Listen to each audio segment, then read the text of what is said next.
지사의 총리 지명으로 내년 선거 때까지 전남도 100자리가 공석입니다. 지역 정가에서는 벌써부터 누가 포스트 이낙연이 될지에 관심이 쏠리고 있습니다. 해양경찰이 문재인 정부 출범 이후 다가올 변화에 발빠르게 준비하는 모습입니다. 해경교육원이 있는 해양도시 여수에서 이 같은 해경의 위상회복 움직임은 남다른 지역 정서로 받아들여지고 있습니다. 제37주년 5.18 기념식은 과거와는 사뭇 다른 분위기가 엿보입니다. 역대 최대 규모가 예상되는 이번 5.18 기념식을 미리 살펴봤습니다. 국가의 지방분권 정책은 이번 대선에서도 주요 공약의 하나였습니다. 문재인 정부에서 이전과는 달라진 지방분권 요구를 어떻게 수용할지는 벌써부터 초미의 관심사입니다. 여러분 안녕하십니까? 이낙연 총리 지명으로 전라남도가 김갑섭 권한대행 체제로 전환됐습니다. 오늘 김대행이 여수를 방문했는데 지역 정가에서는 내년 지방선거에서 전남 동부 지역 출신 도지사가 나올지 주목하고 있습니다. 박민주 기자입니다. 이낙연 전 지사의 국무총리 지명으로 전남도는 김갑섭 권한대행 체제로 바뀌었습니다. 도민과의 소통을 강조한 김 권한대행은 동부권 첫 방문지로 여수 엑스포장을 찾았습니다. 2017 여수 광양항 활성화 포럼에 참석해 새 정부 출범에 따른 여수 광양항 허브항 구축 방안을 모색했습니다. 여러 기반 시설을 확충함으로써 지금의 흐름을 바꿔보고자 노력 중에 있습니다. 새롭게 출범한 정부도 광양, 여수항 활성화를 공약으로 내건 만큼 큰 변화가 있을 거로 믿습니다. 권한대행 체제로 운영되는 전남도 수장은 내년 6월 지방선거로 새롭게 뽑게 됩니다. 때문에 지역 정가에서는 벌써부터 하마평이 나오고 있습니다. 민주당은 우윤근 국회사무총장과 조충훈 순천시장, 국민의당은 주승용 전 원내대표 등이 거론되고 있습니다. 동북권 외에는 민주당 도당위원장 이계우 의원과 장만채 도교육감이 후보군에 오르고 있습니다. 이낙연 전 도지사는 취임과 함께 동북권 강화를 위해 동부 출장소를 동부 지역 본부로 승격했습니다. 하지만 민선 1기 허경만 도지사 배출 이후 포스트 이낙연에 대한 기대감이 커진 동북권 정가. 앞으로 민심이 어떻게 작용할지 지역 정가에 촉각이 곤두서고 있습니다. MBC 뉴스 박민주입니다. 여수 광양항의 경쟁력 강화를 위해 해양산업 클러스터 조성, 또 4차 산업기술 도입이 필요하다는 주장이 나왔습니다. 오늘 여수에서 열린 여수 광양항 활성화 포럼에서 주제 발표에 나선 동명대 우종균 교수는 여수 광양항의 해양산업 클러스터를 조성해 항만의 부가가치를 높여야 한다고 주장했습니다. 동서대학교 송계의 교수도 사물 인터넷과 자율주행 차량 등의 4차 산업기술을 여수 광양항에 적용하면 연간 20% 정도의 비용을 절감할 수 있다고 주장했습니다. 해경이 해상사고 발생을 대비해 위기 대응 훈련에 집중하고 있습니다. 특히 문재인 대통령이 해경을 독립시키겠다는 공약을 내놓은 바 있어 위상 회복의 전기가 될 수 있을지 관심이 모아지고 있습니다. 최소리 기자의 보도입니다. 로프가 내려오고 구조 전문가들이 고립자와 표류자 구조에 나섭니다. 여수 오동도 앞바다에서의 재난 상황을 가정해 전문적인 위기 대응 훈련이 펼쳐졌습니다. 최근 해경은 전국적으로 사이버 테러 대응 훈련과 화학물질 해상 유출 사고 대응 훈련 등을 대대적으로 실시하며 안전 기능을 강화하고 있습니다. 2014년 11월 해양경찰청이 해체된 이후 안전 관련 현장 조직과 수사 기능 축소 등으로 어려움을 겪어온 해경. 문재인 대통령은 후보 시절 이 점에 주목해 소방과 해경은 다시 독립시킬 계획이라는 공약을 제시했습니다. 재난에 대해서 제대로 대응하는 그 시스템으로서는 여러 가지 부족함이 많았던 것 같습니다. 정권 교체하면 소방과 해경은 다시 독립시킬 계획입니다. 지난달 실시한 한국갤럽 여론조사 결과에서도 국민 10명 중 8명은 해양경찰청 해체로 안전이 강화되지 않았다고 생각하는 것으로 나타났습니다. 해경 내부에서도 해체 후 지휘체계 중복으로 비상 상황에 신속한 대응이 어렵고 수사 기능도 위축됐다며 제대로 된 해경의 역할과 복원을 기다리는 분위기입니다. 해경청 해체 이후 여러 문제점이 드러나고 있기 때문에 해경청 복원이 시급하지 않나 생각합니다. 하지만 해경이 독립 외청으로 분리되면 어느 부처에 소속되느냐는 문제와 과거 해양경찰청 시절 드러났던 과도한 수사나 방만한 경영 등에서 변화를 이뤄야 하는 과제도 남아 있습니다. MBC 뉴스 최소리입니다. 여수시가 웅천 택지지구 내 대규모 이마트 판매 시설에 대한 건축 허가를 내주지 않았습니다. 주식회사 이마트는 지난 3월 여수 웅천 택지개발지구 내 1,200여 제곱미터에 대규모 판매 시설을 짓는 내용의 건축 허가를 신청했습니다. 이에 대해 여수시는 인근 지역의 심각한 교통체증 유발과 창고형 할인 매장의 부정적인 영향 때문에 지역민의 이익 보호를 위해 공익상 건축 행위에 제한이 필요하다고 판단했다고 밝혔습니다. 여수시는 신청 지역 인근에 정부 거점형 웅천마리나 항만개발지구가 있어 앞으로 숙박시설과 부대시설이 건립돼 교통량이 크게 증가할 것으로 예상했습니다. 문재인 정부의 첫 공식 행사인 올해 5.18 기념식은 역대 최대 규모로 치러집니다. 이념 갈등의 상징이었던 5.18 기념식이 국민 통합의 장으로 바뀔 예정입니다. 김인정 기자입니다. 4년 만에 대통령이 참석하는 올해 5.18 기념식은 참석자 규모부터가 다릅니다. 지난해에는 3천여 명 정도였지만 올해는 10,000명이 넘게 참석하는 역대 최대 규모로 준비되고 있습니다. 2.28과 3.15, 4.19 등 민주화운동 역사의 주역들이 함께하고 세월호 4.16 연대도 기념식에 참석합니다. 보수 정권에서 보훈처가 맡았던 경과보고는 다시 5.18 단체가 맡기로 했습니다. 문재인 대통령이 발표할 5.18 기념사는 초미의 관심사입니다. 후보 시절 5.18 진실규명과 왜곡 금지 법제화, 헌법 전문 수록 등을 직접 공약했던 만큼 기념사에 각별한 의지를 담을 것으로 보입니다.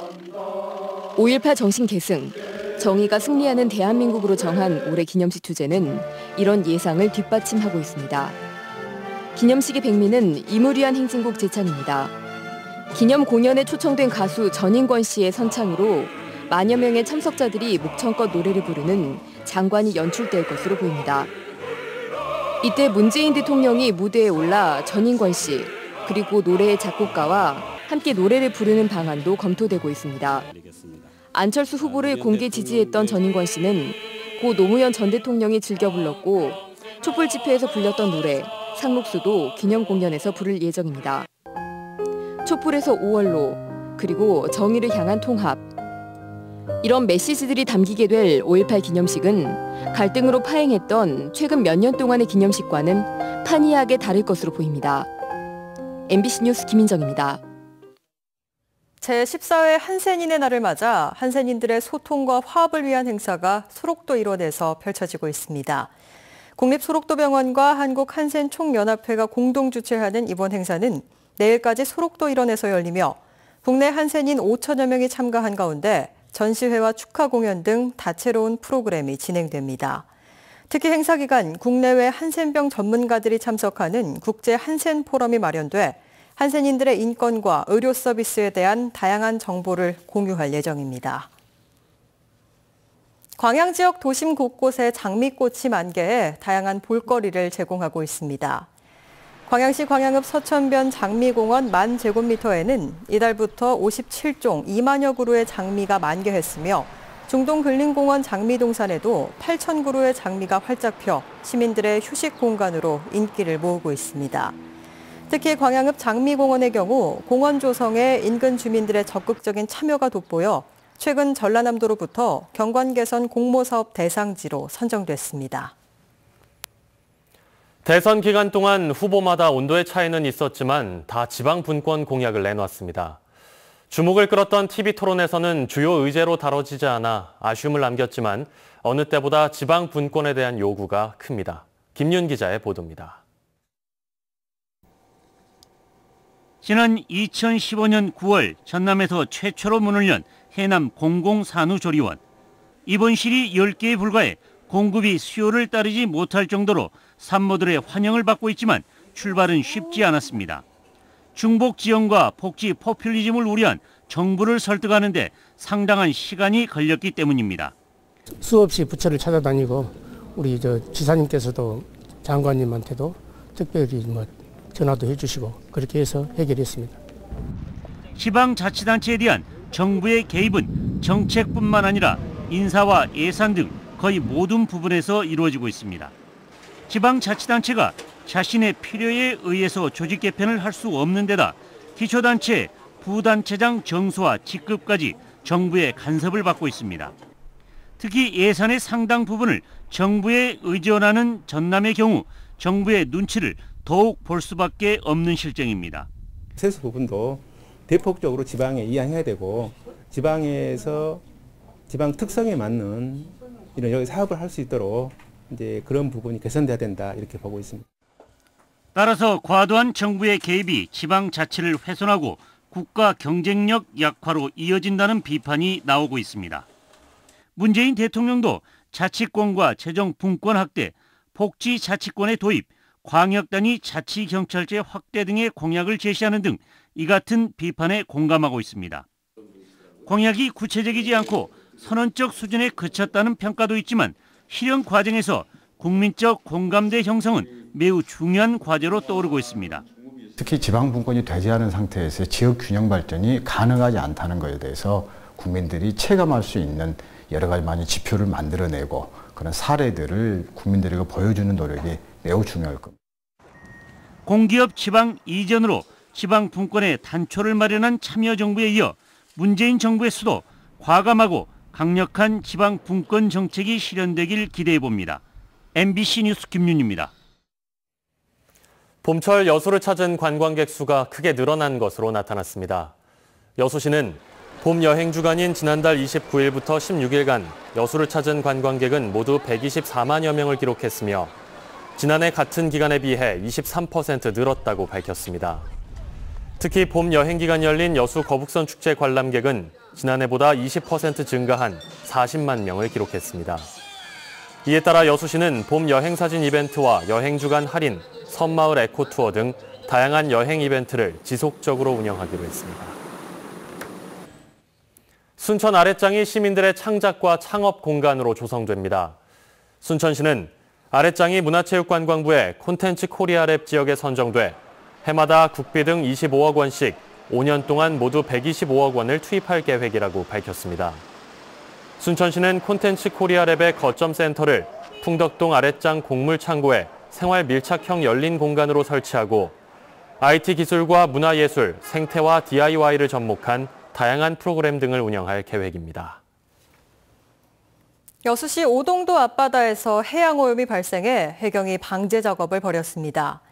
여수해경에 따르면 오늘 오전 9시 10분쯤 여수시 오동도 방파제 북동쪽 1.5km 해상에서 1km에 이르는 흑갈색의 기름띠가 발견돼 방제정과 경비함정, 선박을 동원해 5시간 만에 방제 작업을 마무리했습니다. 해경은 정확한 오염 사고의 원인과 기름 유출량을 파악하고 있다고 밝혔습니다. 순천시에서 추진하는 삼산 봉화산 민간공원 조성 사업에 주민들이 반발하고 나섰습니다. 순천 삼산 봉화산 지역 토지 소유자와 시민 등 50여 명은 오늘 순천시청 앞에서 집회를 열고 해당 사업이 공원 조성을 허울로 내건 아파트 개발 사업이라고 주장했습니다. 집회 시민들은 특히 이번 사업으로 40년간 공원 지역으로 묶여 재산권 행사에 제한을 받아온 지역 주민들이 헐값 수용으로 또다시 피해를 입게 된 상황이라며 사업의 즉각 중단을 촉구했습니다. 전남 지역의 대형 화물차 교통사고 사망자가 최근 3년간 60명을 넘어선 것으로 조사됐습니다. 전남지방경찰청에 따르면 지난 2014년부터 지난해까지 도내에서는 모두 1,379건의 교통사고가 발생했습니다.